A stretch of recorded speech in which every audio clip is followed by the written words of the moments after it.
నమస్తే. ఎంఆర్పిఎస్ వ్యవస్థాపక అధ్యక్షుడు మందకృష్ణ మాదిక్ గారు ఉన్నారు. ఏదైతే కోదాడలో జరిగినటువంటి లాకప్ డెత్ విషయంలో కూడా కల్లా రాజేష్ పై ఎలాంటి న్యాయం జరగట్లేదు అని చెప్పి కూడా మానవ హక్కుల కమిషన్ కూడా ఫిర్యాదు చేయడానికి వచ్చారు. మనం మాట్లాడే ప్రయత్నం చేద్దాం. నమస్తే అన్న. ఎందుకు వివక్ష చూపిస్తున్నారు, ఎందుకు న్యాయం జరగట్లేదు అనే దానిపై మీరు ఎలాంటి స్పందనిస్తారు? సూటిగా చెప్తున్నాను.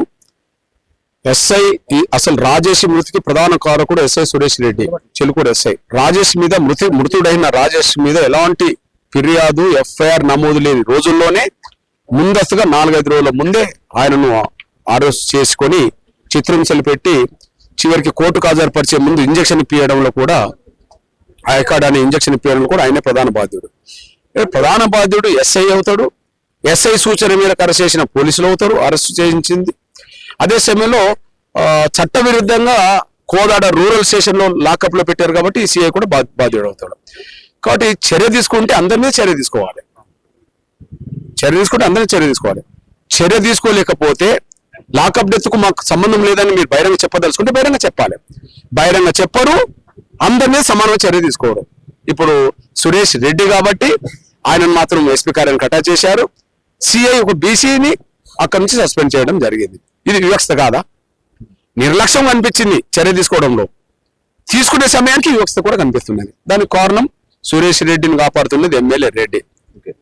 ఓకే, అసలు ఇది లాకప్ మృతి కాదు, ఆయన మీద గాయాలు లేవని చెప్పడం కోసం పోస్ట్ మార్టం చేసింది లక్ష్మీకాంత్ రెడ్డి. ఆ పోస్ట్ మార్టం చేస్తుంటే వీడియో తీసింది మయూరి ల్యాబ్ కు సంబంధించిన ఇంకొక రెడ్డి, కోదాడ రెడ్డి. అరే హైదరాబాద్ లో వీడియోగ్రాఫర్ ఎవరు లేరా? గాంధీ ఆసుపత్రి చుట్టూ వీడియోగా అవి లేవా? ఉన్నాయి కదా. కానీ తీసుకొచ్చింది ఇక్కడ కోదాడ నుంచి ఒక మయూరి ల్యాబ్ నుంచి ఒక రెడ్డిని తీసుకొచ్చి వీడియో చేశారు.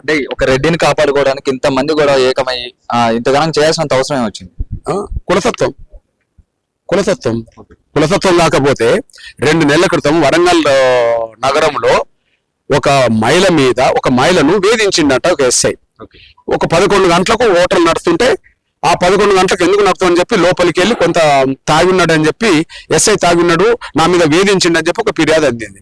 ఫిర్యాదు అందిన వెంటనే ఫిర్యాదు వాస్తవం కాదని చెప్పి సీసీ ఫోటోలు తీసుకొని ఫిర్యాదు వాస్తవం అని చెప్పి ఆయన సస్పెండ్ చేయడం జరిగింది. సస్పెండ్ అయింది ఎవరు? బీసీ. ఈడ సస్పెండ్ అయింది ఎవరు? బీసీ. ఈడ సస్పెండ్ కాంది ఎవరు? రెడ్డి. మరి కాపాడుతున్నది ఎవరు? రెడ్డి.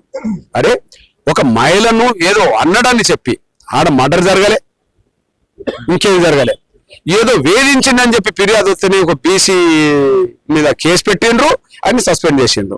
2 నెలల క్రితం జరిగింది. మరి ఇక్కడ లాకప్ డెత్ కు కారణమే ఎస్ఐ అనే విషయం అర్థమవుతున్నప్పుడు మరి ఎస్ఐ మీద కేసు రాలేదు, ఎస్ఐ మీద సస్పెండ్ చేయలేదు, మరి సిఐ ఎందుకు చేశారు? ఇక మానవ హక్కుల కమిషన్ కూడా ఎలాంటి స్పందన ఇచ్చింది, ఎలాంటి చర్యలు తీసుకుంటామని చెప్పి, అలాగే మీ కార్యాచరణ మానవ హక్కుల కమిషన్ ముందు అన్ని ఆధారాలు మేము బయట పెట్టడం జరిగింది. ఆయన కూడా అర్థమైపోయింది. ఖచ్చితంగా హోం శాఖ కార్యదర్శికి వెంటనే మానవ హక్కుల కమిషన్ నుంచి పంపి తర్వాత వాళ్ళ నుంచి మేము జవాబు తీసుకుంటాం. మానవ హక్కుల కమిషన్ కు ఈ విషయంలో ఎంత అధికారం లేదో అన్ని అధికారం ఉపయోగించి న్యాయం చేసే ప్రయత్నం చేస్తామని చెప్పడం జరిగింది. కార్యాచరణ ఈ రోజు నుంచే ముందు కోదాడ జరిగింది కాబట్టి ఎమ్మెల్యే కోదాడ కాపాడుతున్నది కాబట్టి ఖచ్చితంగా ఈ రోజు నుంచే అన్ని మండలాల్లో, కోదాడ నియోజకవర్గ పరిధిలో ఎన్ని మండలాలు ఉన్నాయో అన్ని మండలాల్లో ఎస్ఐని సస్పెండ్ చేయండి, ఎస్ఐ మీద కేసు పెట్టండి, రాజేష్ మృతి కారకులు అందరి మీద చర్య తీసుకోండి అని చెప్పి ఈ రోజు దీక్షలు మొదలైనవి. ఆ దీక్షలు ధర్నాలుగా మారుతాయి, అవి రాస్తారోకలుగా మారుతాయి. అంతిమంగా 30 తారీఖు నాడు ఒక బహిరంగ నిరసన సభ కూడా కోదాడలో ఎంఆర్పీఎస్ తరఫున పెట్టబోతుంది. షేర్ చేయండి, లైక్ చేయండి, సబ్స్క్రైబ్ చేయండి. మరిన్ని వీడియోల కోసం బెల్ సింబల్ పై క్లిక్ చేయండి.